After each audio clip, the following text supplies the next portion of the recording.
خب تا اینجا چطور بوده؟ حاضرین؟ کار سنگینه ها، اینو باید قافیه هاش همه رو با هم دیگه بریم.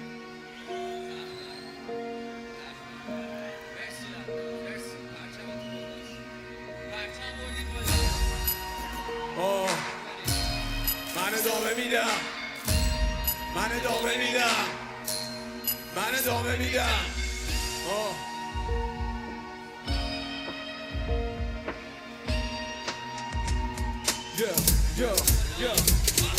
این روزگار قلب منو شاد داد، خوردم زمین و رو باشداد. گفت که دستمو بگیر و دستمو بردم سمتش خندید داد. همه به ظاهر کرد ولی نظاره کرد، نگاهشانشون به دردم اضافه کرد. اونا که داشتن تو عقده میمردن، اونا که سر سفره ما لقمه میخوردن، اینو فهمیدن ما زمین خوردیم، تماشا میکردن و تخمه میخوردن. منم جواب دادم با یه آه بلند، اونا نشستن و منم تو راه قلم. اونایی که منو به حال خودم رهام کردن، تو دردم ناله کنم فعلا مهم هدف، ولی وقتش میرسه که زندگی نامشون رو پاره کنم. بگو محکم روی زمین و باز بگو، اول مسیر روی پاس بمون. انتهای این مبارزه برد با ماست بچو، وقتیست باشو بگو من ادامه میدم.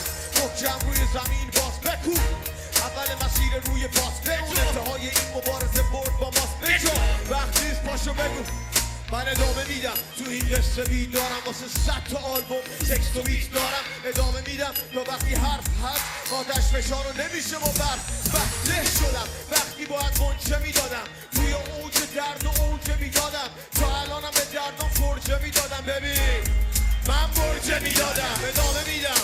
مرزا رو میشکنم، اینو میگم به اونا که حرفمو میشنون. تو زیر زمینم اینجا خونم و ساختم، ادامه میدم تو وقتی چونم و باختم. ضربه زد بخشیدم میشه، کرچی زخمی‌تر بخشیتر میشم واسه رسیدم به هدفی که پیشم.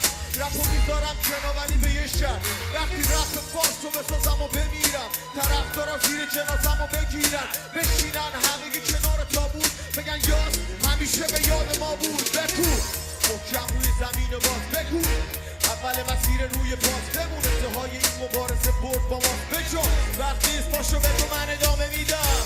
محکم روی زمین باز بگو، اول مسیر روی باز بمون. انتهای این مبارزه برد با ما بجا، وقتیست پاشو بگو. که پای خونواده جنگی، خاطرات مثل پول بار سنگین رو دوشمه. هنوزم عذابم میده ولی به زندگی بازم جوابم اینه. زندگی چی کار کردی با من؟ تو اینو بهم بگو، تو نامردی یا من؟ اینم بدونی توی که تشباختی. من ادامه میدم هنوز منو نشناختی، تا اون روز که ببینم ایران بهشت. من اینو میگم دارم ایمان بهش، من ادامه میدم حتی توی قفس. حالا باز روی دور ما